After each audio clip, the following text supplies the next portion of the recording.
Hello, everyone, and welcome to another episode of Autism Stories. I'm your host, Doug Bletcher, the founder of Autism Personal Coach.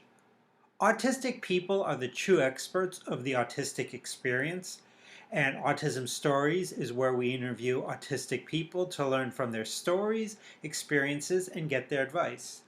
If you would like to be notified about each week's episode of Autism Stories, we suggest you subscribe on your favorite podcast listening platform. We would also appreciate it if you could give us a positive rating and review, as it will help others to learn about autism stories. It's so interesting to me how humans are so scared of anything or anyone they perceive as different, especially when you consider the fact that every human is different. And when we accept that human diversity is something to be embraced rather than to be shunned, we are all the better off for it. That's why I'm excited to have Elisabeth Wiklander join this episode of Autism Stories to discuss embracing her autistic identity. Elizabeth also talks with us about performing in the London Orchestra and being the featured cellist on the Reason I Jumped soundtrack. We hope you enjoy today's conversation. Elizabeth, thanks so much for joining us today. Thank you so much. Thanks for having me. I wanted to start this off and just learn, where does your story in the autistic community begin? It's starting to be quite a long story back now. I mean, it's easy to want to go back to the very first start when I was just a young child and being autistic and not knowing about it, but still being very impacted by the fact that I was. But when it comes to the fantastic community that we have today, obviously all the people that make up that community were still around me at that point, but we hadn't yet connected through those personal life experiences and characteristics that are shared today. So this whole journey that led up to that point of realizing that there was a community out there, and for that community to actually take shape, and for you to realize that you were part of this fantastically diverse and colorful and skilled community, it was quite a journey. And I lived quite in ignorance about my difference until I was 26. Up until then, obviously, I was very aware of the fact that I was different, although I couldn't pinpoint out exactly how or why. But it all sort of so I had just moved abroad in 2005 to pursue my studies. And at that point, my life had started to become increasingly complicated, because at that point, moving abroad and suddenly being in an environment in a music conservatory and started to work and be exposed to a lot of people in orchestras and so on, obviously my difference was more exposed, and more consequences of my difference started to hit me in life at that point. And also in my 20s, all the difficult situations that you had encountered as a child that you hadn't been able to discuss or even express or talk about or understand, they had also started to weigh a lot on me at that point. So in my early 20s, I started to reach a mental health crisis, which was starting to get quite serious from everything weighing down on me. And thankfully, at that point, information about my mysterious difference started to come out. And someone who was working with autistic people had spotted my father as a typical Asperger profile. And this was back in 2005, and I had never heard that terminology before, as many of us had not. And I read everything that I could find about it, it wasn't much at the time, and a lot of the information also had elements of severe generalizations and misinformation. But despite of all the missing puzzle pieces there, my gut told me that this information had huge relevance to my family. And it would turn out that I was right, but it still took many years of battling ignorance and dismissal before I got where I am today. Although I'm very much like my father, I didn't make the connection myself that I too was on the autism spectrum until a couple of years later. Because back then there were no information about female autism per se, or female traits lists. Today, thankfully, these studies are finally taking off, and books are written and published by autistic females, and famous, successful women are coming out as autistic. But back in the day when I suspected being on the autism spectrum, there was none of this. And I only had to put together sporadic clues found in the consequences of my interaction with others.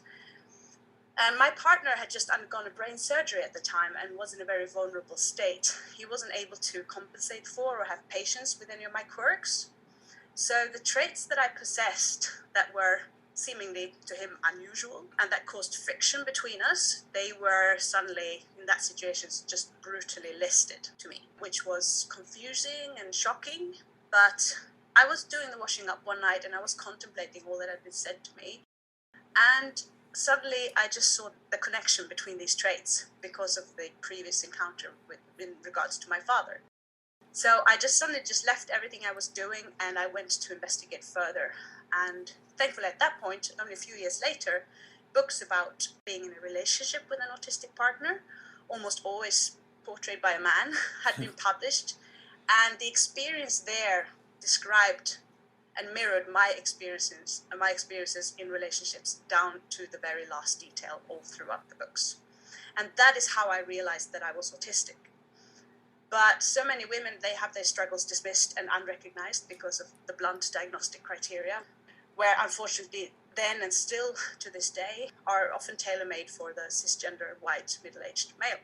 So I had to fight hard for my recognition as an autistic female and was met with a lot of distrust from everywhere around me and at my GP, where I was turned away twice.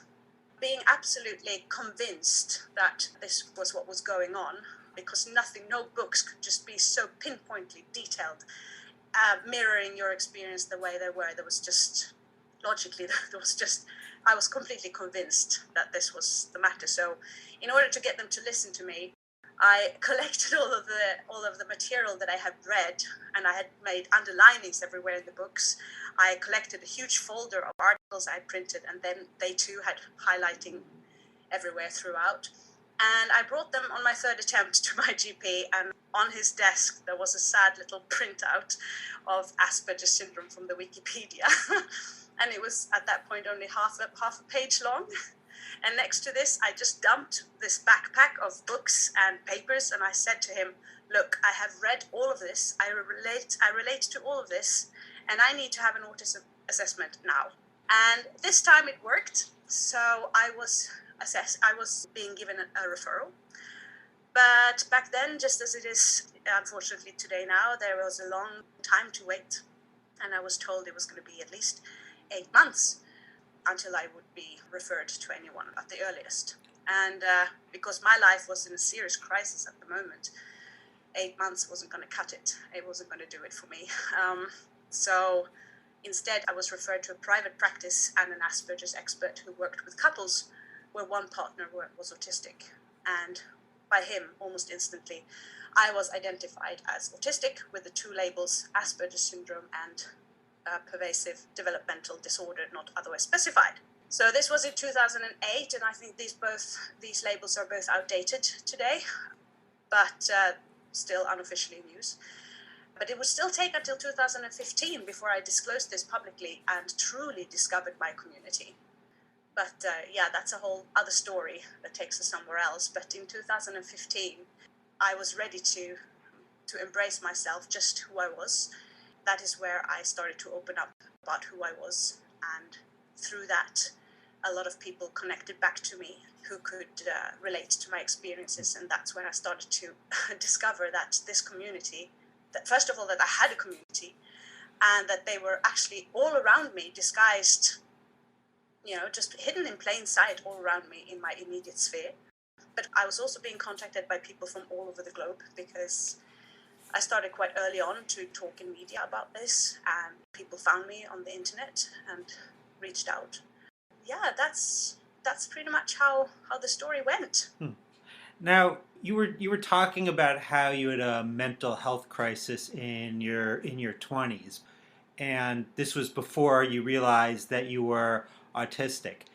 Looking back on it, if you knew you were autistic then, like, how do you see that affecting your mental health back then?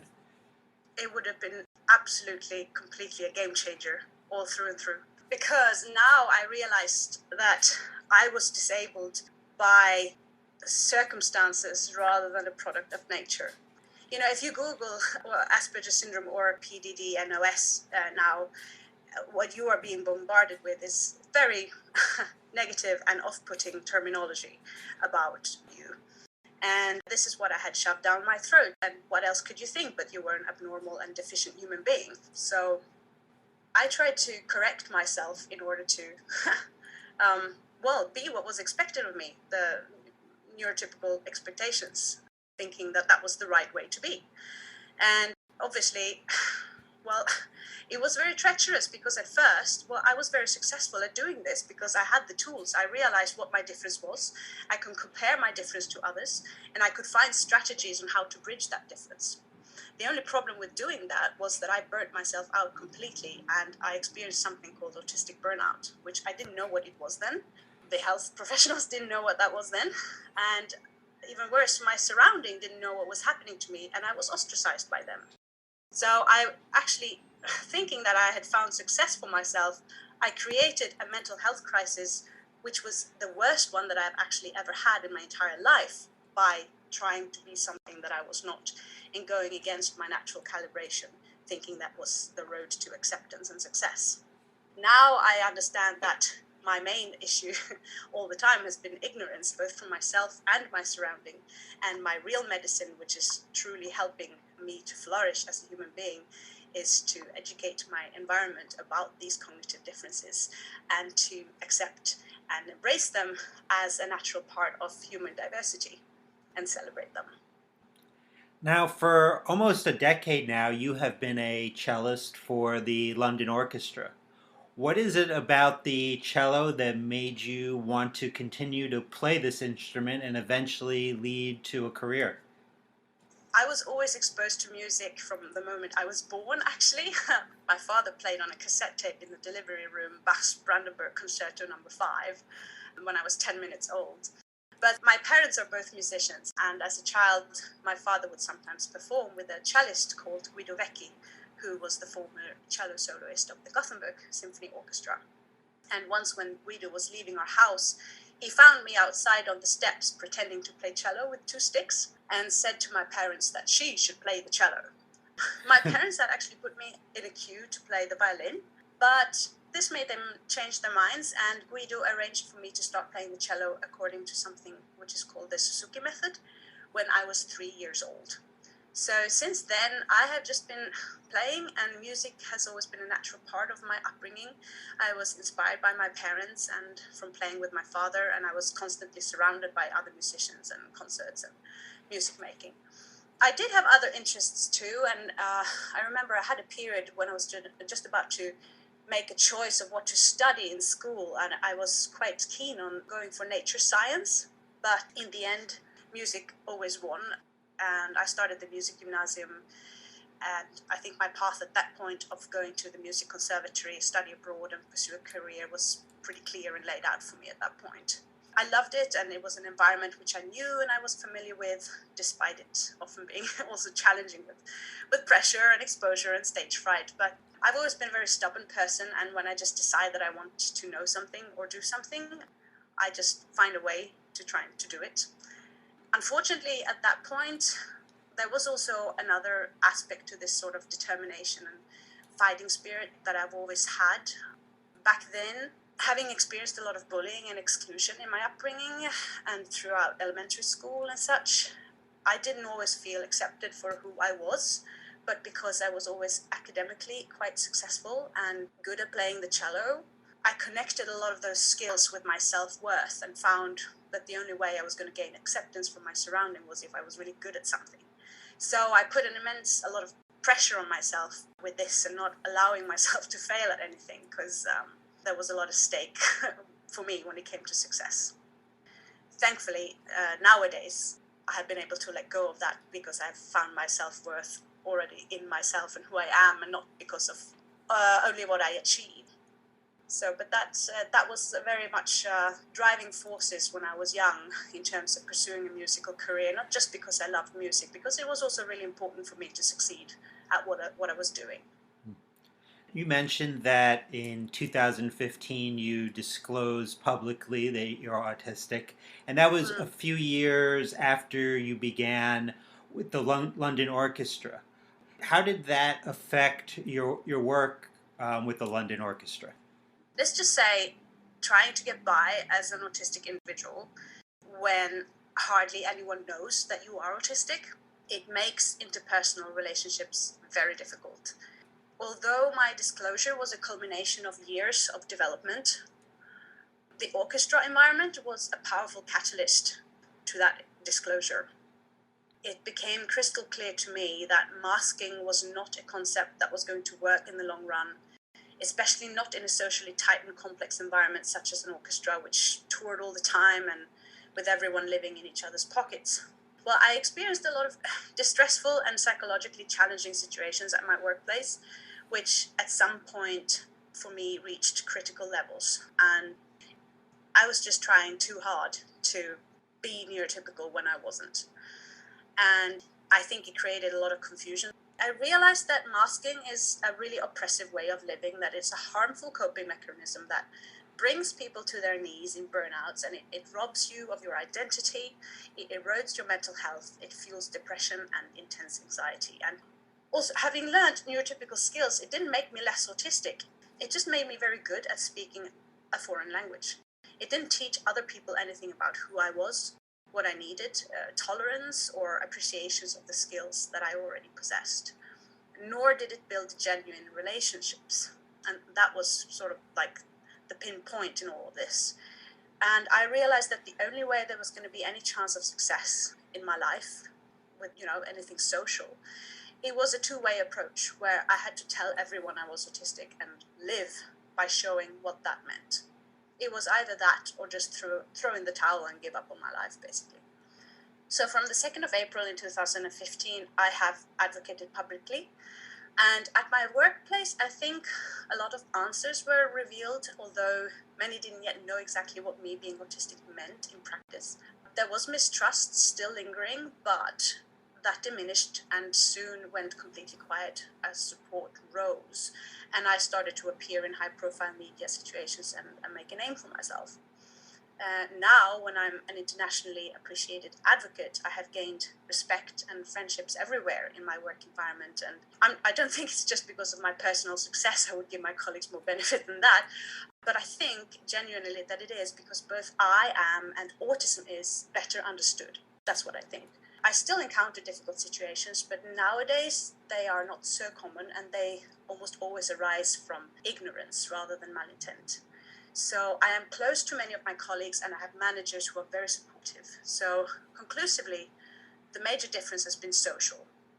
But there are still goals to strive for everywhere in working environments in general regarding DEI initiatives and the need to include neurodiversity, the neurodiversity paradigm in those to make neurodivergent individuals not just feel accepted for who they are, but also feel that they truly belong and experience a psychological safety at work and to have their talents and skills maximized.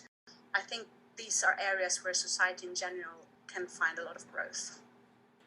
I think a big challenge with social difference is the spoken word, or sometimes people just don't have the ability to use spoken language. So I'm becoming much more interested in other ways to communicate our needs, our wants, and our feelings. So I'm wondering, how do you look at maybe the cello and the music that you perform in terms of communicating? I'm so privileged to actually be able to work with this art form, which has incredible properties when it comes to communication and outlet and connection and feelings. Playing music has always been a channel to get your emotions out and, hopefully connect with others through the sounds that you make and what you put into that sound, how you color it with your soul. Indeed, it is so true that spoken language create a lot of miscommunication easily, and that music is a universal communication tool with enormous bridge building potential. One of the things that still brings me in awe when working in an orchestra is how communication function on such an intricate and acute micro level between so many sometimes very different individuals. It still feels like a magic that never loses its charm and brings you to heightened sensory and cognitive dimensions in your interaction with others. Music truly increases quality of life and builds connection, conveys feelings, bridges differences. It fosters patience and discipline, whilst gifting our lives with beauty and making our hearts softer. It's really amazing how you can sit down with a person, who is unable to speak or who can't speak your language, or you think you have absolutely nothing in common, and then you can sit and make sounds together and communicate together through music and have a really intimate interaction with that person. And it's a really bonding experience. I don't generally have the communication issues I do with spoken language across neurological barriers when using the language of music with people. But I think I still do need to say that it has been still imperative for me to find a way to improve spoken language in communication and nonverbal communication outside music making also. Because in my profession, I need to be able to coexist with fellow musicians and rehearsing and working with them. And this often happens also through conventional verbal interaction. In 2020, a wonderful film came out called The Reason I Jump, which explored the experiences of non-speaking autistic people around the world. You were the featured cellist on that film's soundtrack, and the composer of the film's soundtrack said that your contribution had great sensitivity and perception, particularly in the film's forest sequence, which, if I remember correctly, was near the end of the film. What went into your contribution that made it so memorable? Oh, first, I just have to say that Nainita Desai is a woman I highly admire, both as a person and a composer. It was such an honor to work with her. And that she expressed herself that way about my contribution is a true and humbling honor. I'm sure she would probably have a much better answer to this question than I have, because I see my contribution through a very self-critical, magnifying lens. But I think what might have contributed maybe is my will to live up to expectations and my sincere desire to do music and art justice, even though I feel I can never attain that, but I always strive for it. So I always try to do my best and give all that I've got, being the perfectionism that I am. Also, I had read the book, The Reason I Jump, a few years before the film was made, and I felt a really strong connection and empathy towards what was written in that book. And I think you always get a very special contribution when you turn to original sources and authentic representation. So I'm convinced that the fact that I am autistic played an important role in that equation too. Well, lastly, I have to say also that another important factor is that Nainita's music, it does touch your inner core. Even if I would have had no idea what the film was about, her music is just so inspiring, and it allows you to dig out the deepest and most sincere emotions that you have. And I think that the forest scene was just precisely such a moment. Now, you don't just play the cello, you're a cello teacher as well. For autistic and neurodivergent people that may want to learn to play the cello or are currently taking lessons, what do you think are maybe some important things for their teacher to take into account when teaching them? Well, I think it is crucial to know about the many different expressions of neurodivergencies. I think you just have to embrace, dig into that whole topic and learn as much as you can about it, and never to underestimate how powerful it can be when you find the way of teaching that will work for a particular student. For me, it has been very helpful to have been aware of, for example, how influential a sensory environment can be, or that some have very visual minds, they have monotropic minds, or what the distinguished author and advocate Samantha Kraft calls bottom-up thinkers, meaning taking in details before concept. I'm one of those, and my mind isn't great with abstract things. It needs a lot of detail to create a picture for me to see. But when I see that picture, it is crystal clear and in high resolution with a lot of details in place. So I've played the cello since I was 3, but I didn't become, what you would say, a successful cellist until my mid-20s. I struggled in my development compared to other students who seemed, for me, to just overcome technical obstacles, almost like magic. But when I met a special cello teacher later on when studying for my Masters of Music in the Netherlands, things changed. This man, he wasn't very popular because he was strict, he was blunt, he was meticulously detailed, and with an almost, you would say almost a mechanical approach to cello technique. So many students found this off-putting, but I was intrigued because this man actually gave me something that I could finally visualize. And when I could see it, all the information suddenly locked in. And within a year, my cello playing skyrocketed and I started getting highest marks and I started winning auditions. So I think it's important never to dismiss how seemingly insignificant adjustments can have on a crucial impact to neurodivergent students. I have, for example, always been very vulnerable to not being allowed to take notes at school because writing helps me process speech and to systemize information in a way that my mind can absorb. Now, using more senses than one often results in better retention for most people, but for some it can be crucial to learning anything at all. So I always did really well in academia, provided I was allowed to scribble. If not, I struggled to pass subjects. But when I was allowed to access information my way, I could gulp down months of theory in a matter of days and still be one of the highest scoring students in the institution. So for me, a trivial thing like a pen and paper always made the difference between effortless excellence or struggle for mediocre results. So I think it's important to not just have a method or apply a strategy, but be very flexible in the way you teach to match the student's natural calibration and learning style. You were talking earlier about how music can be so, there's so many benefits that you can get from music. And I think one of the important ones is that you can develop communities. So I'm wondering, how do you think music has helped you develop community in your life? I can definitely say that without music, I would have been much lonelier than I was. Music, it does help you to connect with people and you can share very powerful and almost, like I said before, intimate experiences with people that you hardly even know. And as a child, I did feel lonely and excluded in general, but I have very fond memories actually from the moments when I did take part in music ensembles, classes, and orchestras, which thankfully I did on a regular basis. And I think that really brightened up my childhood, which in many other aspects could have otherwise been seen as quite gloomy and difficult. So it made me part of things when playing, even if I didn't always fit in the situations around the playing. But I still remember vividly music projects in school, for example, that you worked for weeks towards, all striving and working towards that common goal, no matter how different you were or no matter how well or badly you got along with certain people in that group. It just really created a bonding between us that was strong and special. By doing this, I also met a lot of people with similar interests, which was great too, because many of my other interests when growing up were quite odd and quite geeky.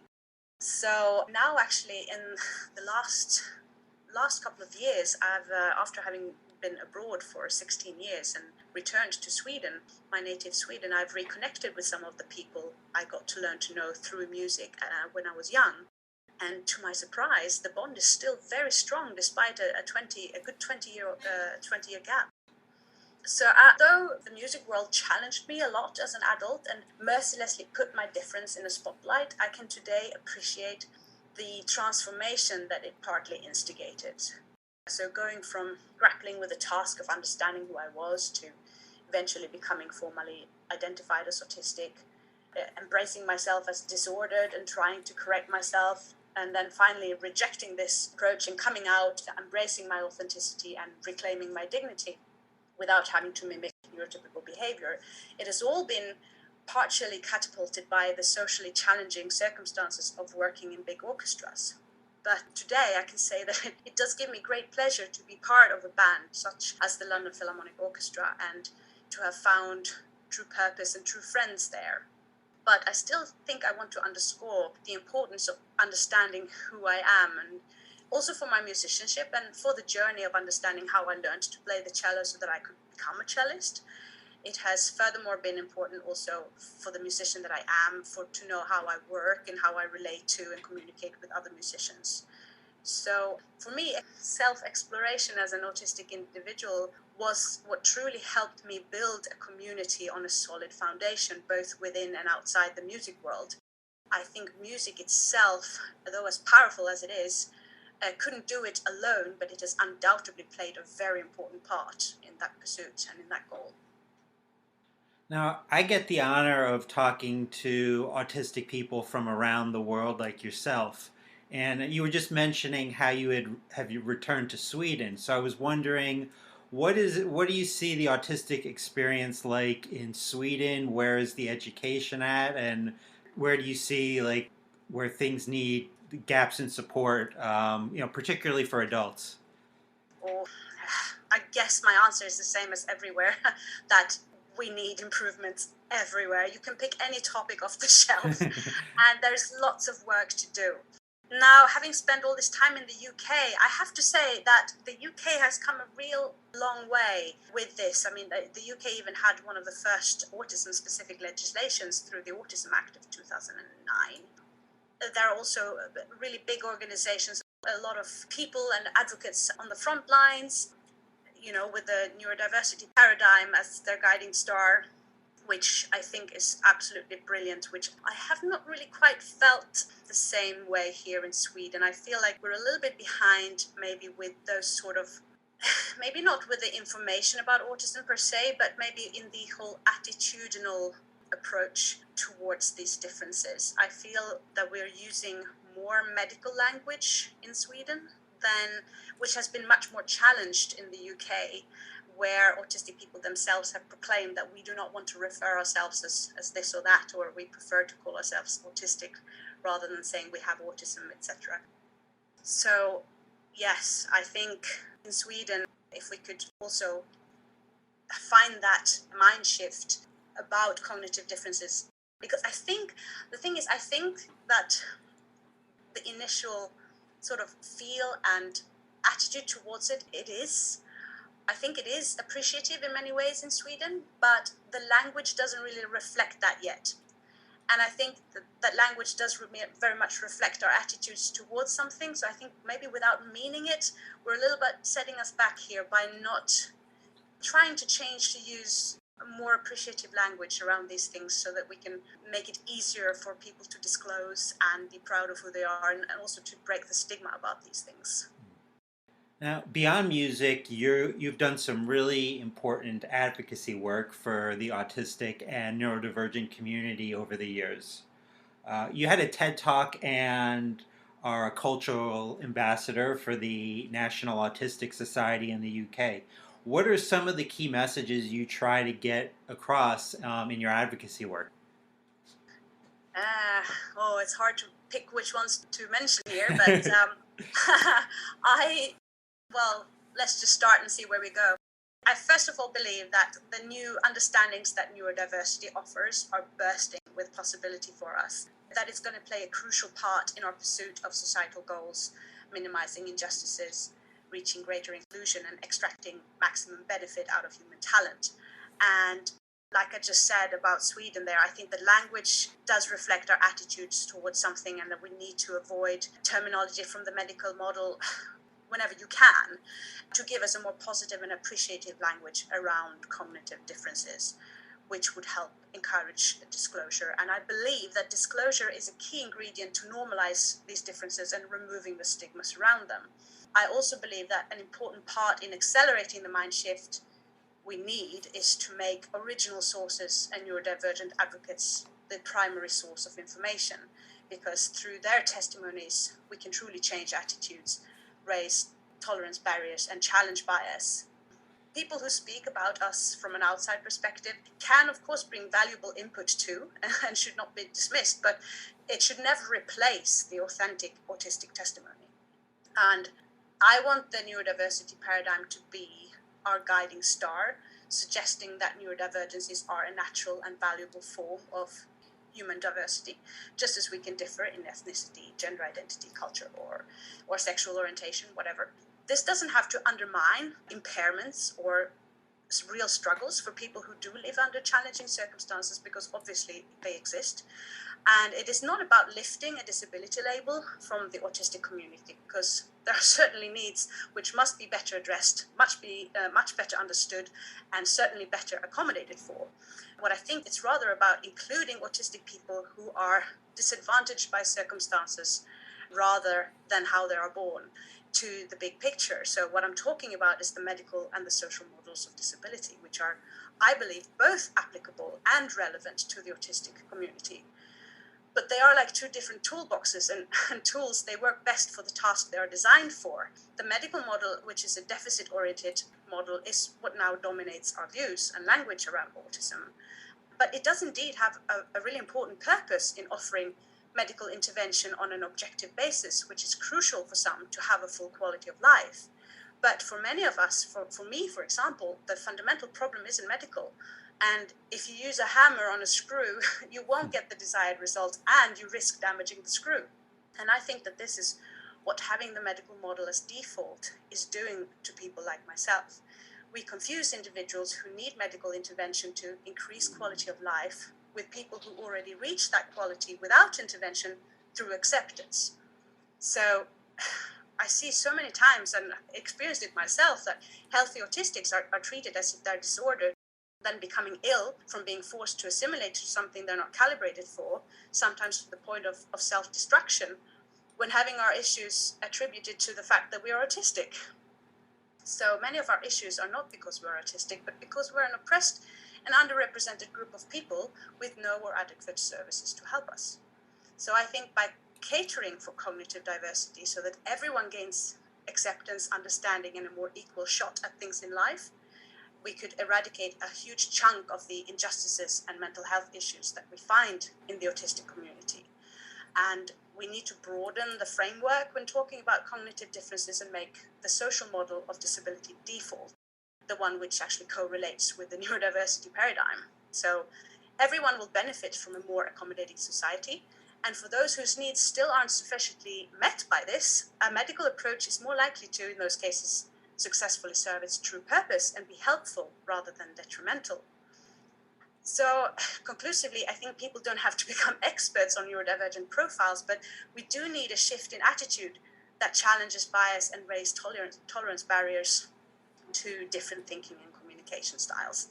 And it's important that this generation, neurodivergent people and their neurotypical allies, support each other and demand change and challenge harmful stereotypes to hold the door open for the next generation of unique minds, because daunting challenges that humanity is now facing, we're going to need those people and their contributions and innovative thinking more than ever.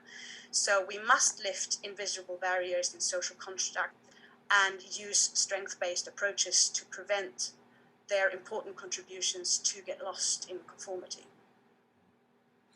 Well, Elisabeth, I really appreciate your time today and for your very thoughtful answers to my questions. It's been a pleasure talking to you. Thank you. Thanks so much to Elisabeth for the conversation. To learn more about Elisabeth, check out the link in the podcast description of this episode.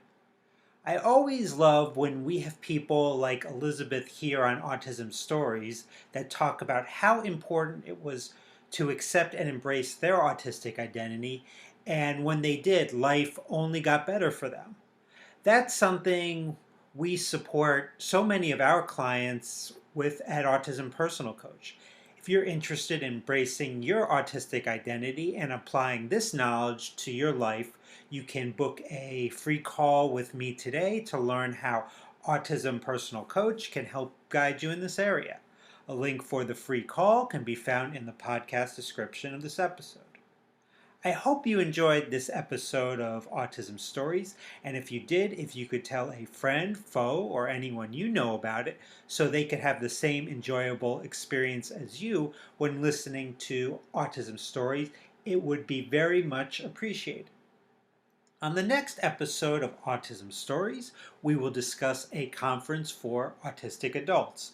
Until next time, I'm Doug Bletcher of Autism Personal Coach. Talk to you then.